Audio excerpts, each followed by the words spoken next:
Hello there. Welcome back to the Schools of Excellence podcast. We are continuing a little bit of our series on my book, This Can't Be Normal, What to Do When Success Starts to Feel Like Survival. So this is a book that took me close to 5 years to write at this point. I started writing it in 2020 and did a lot of starting and stopping and then wrote all the things. And this is my most deepest personal and probably most rewarding professional work that I've ever done. So today I want to talk about the false promise of systems. There is a promise that many leaders quietly hold on to.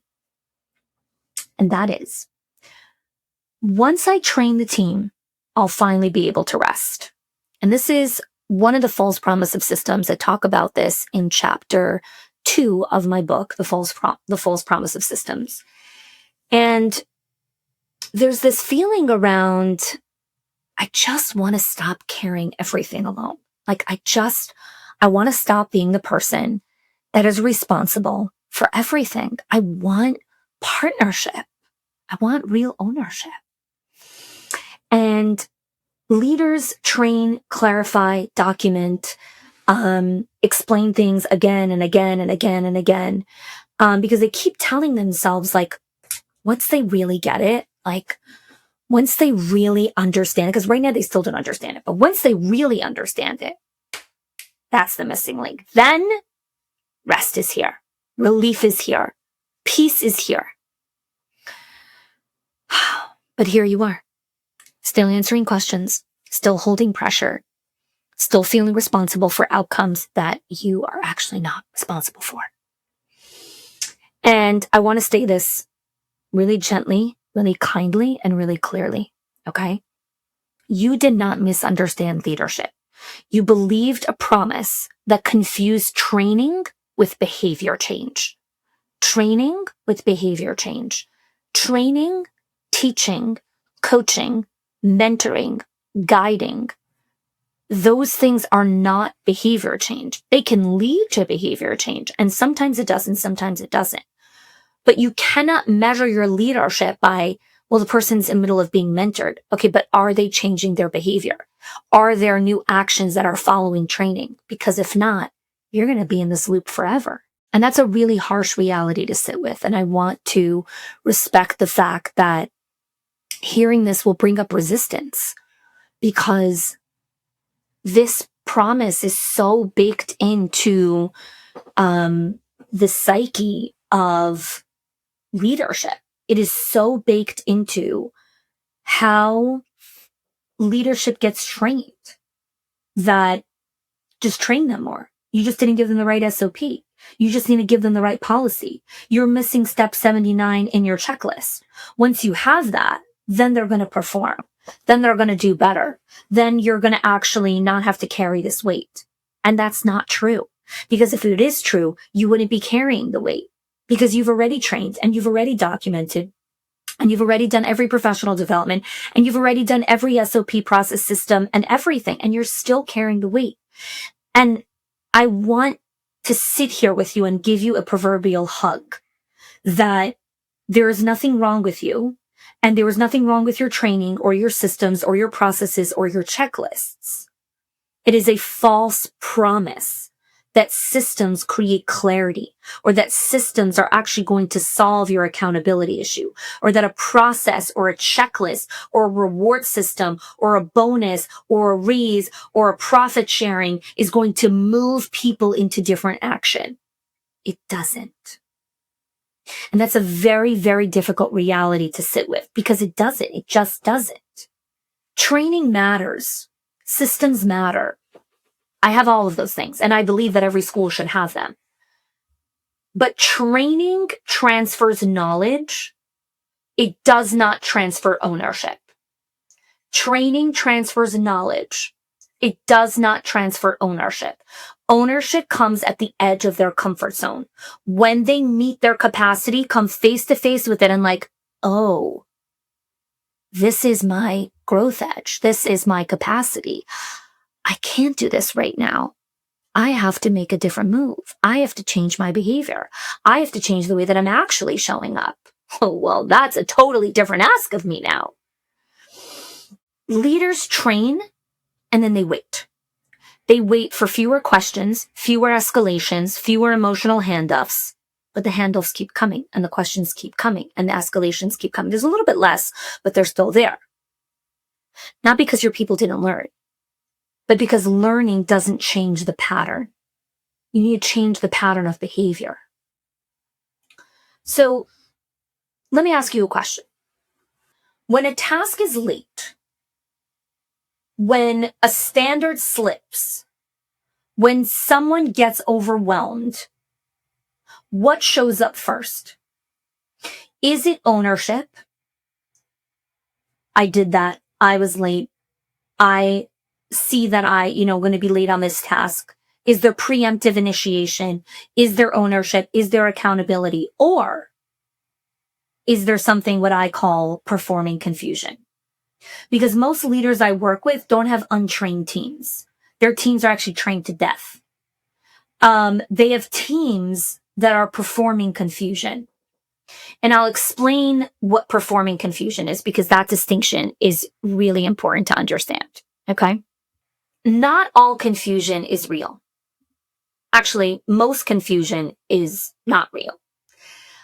Some confusion is actually a behavioral strategy. And I call this performing confusion, as I said. So what you need to understand is people perform confusion not because they're malicious or because they're lazy. People perform confusion because it is the safest way to delay consequences of their actions, to avoid ownership, and to hand the weight back to the leader, move the weight back upwards. So what do I mean by that? People respond to patterns, not systems. Okay, people respond to patterns, not systems. So for years, whenever someone said, I'm confused, I used to slow down, soften the standard, or step in and fix it. So the pattern teaches your people confusion is where safety lives. If I act confused, then I can stay safe in my comfort zone. I don't actually have to go risk anything. I don't actually have to have ownership, meet the consequences of my actions, or hold the weight of my decisions and my choices. I just act confused and then someone else takes the weight. Now, this is all subconscious. And it's super important to understand that this is a subconscious thing. Your team is not being malicious at all. Let's talk about some examples of where performing confusion shows up, okay? And I talk about this extensively inside of my book as well. So I want to give you some examples that you'll recognize pretty immediately, okay? When you come to someone and you're like, hey, where's the report or where's the due date? Where's the whatever you needed them to give you, okay? And they say, I didn't realize it was due today. That's not confusion, okay? That's a tracking issue. That is, they were not tracking the due date. They were waiting for you to come forward and say, ling-a-ling-a-ling-a-ling-a-ling, the due date is due today. But instead of saying, I didn't track it properly, I didn't put it in my calendar, I didn't manage my time well, I didn't scope it right, they're just like, oh, that was due today? So I had a director, I had an owner, who during training, the new teacher was coming in. It's the beginning of the school year in August. And one of the things they needed to do was they needed to label cubbies. And label all the kids' cubbies with their names on it. And so when the owner was going around, kind of before the first day of school, she went into one of the classrooms and the cubbies weren't labeled. And so the teacher's like, I wasn't sure what you meant by label cubbies. The owner didn't speak Chinese. She wasn't talking in hieroglyphics. She wasn't speaking in Morse code. She wrote very clearly what it means to label the cubbies. She actually put it in a spreadsheet. And she actually wrote an SOP. And there was actually a system. That's performing confusion when someone says, I wasn't sure what you meant by labeling the cubbies. What she actually means is, I underestimated how long the work would take. And I just couldn't be bothered to ask clarifying questions. It's okay if you don't fully understand when someone says something, right? Let's say the owner said, you need to label the cubbies, and they put the SOP and they put the process, and the person sitting in front of you still doesn't understand it. That's okay. But it is on them to ask and say, I'm not sure I understand what you mean by label cubbies. Do you mean that every cubby needs to have the child's first name and last name and a picture? Like, what do you mean by that? But instead, we put all the onus on the owner of like, okay, so here's the SOP and here's the process, and make sure that every cubby has a first name and a last name and a picture.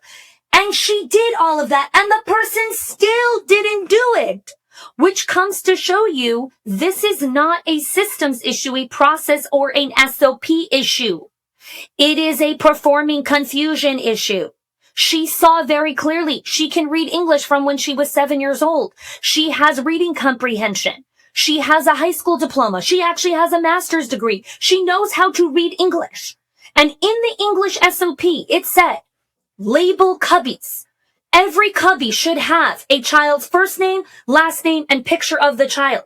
There is no way in the effing world to be more clear than that. So when a teacher says, I wasn't sure when you meant by label cubbies, no, she did understand what you meant by label cubbies. She didn't track it properly. She underestimated how long it would take her to label 20 cubbies. So she didn't finish it in time. But instead of saying that and holding herself accountable, it's so much easier to say, I didn't understand what you meant. Because now you look like the idiot. Like, did I not explain that right? Oh, I need to say it again. I'm so sorry you didn't understand. Let me help you. Let me say it again. No. The real issues here are not confusion or lack of training or lack of SOPs or lack of processes.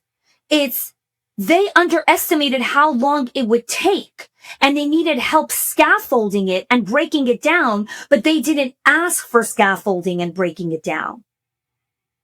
They didn't say, I have 3 priorities due on the same day and I need help sequencing it. They didn't say, I know the basics, but I don't understand how to use this specific tool that you want me to do in Bright Wheel, Kangaroo Time, name your software, okay? Because the real issue is now they have to own the consequence of that choice. Versus performing confusion means I could just say, I didn't understand what you meant. What do you want from me? I didn't understand. What, you're gonna punish me for not understanding? So most leaders respond in the exact same way. They give more clarity, more training, more SOPs, more processes, more time, more. And that's where exhaustion suffocates them. Confusion isn't solved with more clarity, my friends. It is solved with consequences, accountability, and rhythms. And I'm going to talk about that in some of the further episodes that we have here. Clarity without consequence teaches your people that they can stay vague and live in ambiguity, and you as the leader, you'll hold the consequence of it. And that is the pattern that keeps leaders trapped. It makes them perform steadiness. It makes them absorb invisible weight and pressure. It makes them wait their entire lives for rest that never arrives. Now, I'm going to do a whole nother episode, its own episode, of consequence as predictable safety. And consequence is what actually makes people feel safe. But I'm not going to go into that here. But I do want to frame that is a big part of the false promise of systems. So what I want to help invite you into here is training does not create relief or rest. Systems do not distribute emotional weight or invisible weight or create shared ownership and partnership. Clarity does not change behavior. Patterns do. Action does. Patterns only change when the leader stops rescuing you from confusion and from the consequences of your actions. And they start anchoring the team in standards through rhythm. I'm not going to teach that yet. I have other episodes I'm going to be talking about it. So a question to sit with, instead of saying, what else do I need to explain? Or what else do I need to train or teach or whatever it is? And start asking, what behavior am I protecting right now? So if this episode named something for you that you have felt deep in your bones, but couldn't articulate, there's nothing wrong with you. You did not fail leadership. You didn't miss a step. You believed a promise that told you that rest would come after training. It doesn't. And I wrote the book, This Can't Be Normal, for leaders who have trained the team and are still carrying the weight. Because leadership is not supposed to feel like endless days of clarifying, training, speaking, while quietly absorbing all of the pressure and the weight. The book is where I walk you through how patterns actually change behavior and how safety gets built without you becoming the system. And so for now, as we leave today's conversation, I want to invite you to just notice if confusion keeps showing up, maybe it's not confusion at all. And that realization is where real peace and calm and rest begins. Thanks for joining me. Hey there. If you're the one who notices problems before anyone else does, this is for you. You're the one who sees things first. The tension in the room, the teacher sleeping who just might quit. You're already tracking the consequences. Who will be upset? Who will push back? So even on days that look fine or feel calm, your body doesn't fully stand down. You go to sleep tired and you wake up already bracing. Not because today is chaotic or any day is chaotic, but because something could go wrong. And you'll be the one that's holding it. It's the responsibility that can sometimes feel crushing. You stay alert, reliable, and steady because you've seen what happens when things aren't held, when communications slip, when standards soften, when everyone assumes someone else will step in. And because you're so good at holding it, more of it finds its way to you, quietly, gradually, until no one sees how heavy it's become. This is not burnout. And this is not a discipline problem. It's what I call the invisible weight of leadership.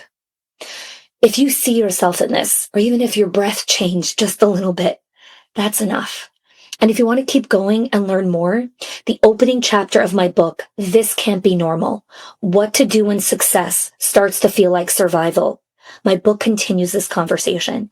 You can go ahead and download chapter 1 for free and continue this dialogue. If you are loving the Schools of Excellence podcast and have gotten any value out of it for your school, I would love if you can do 2 things for me. 1, subscribe to the show so you never miss an episode.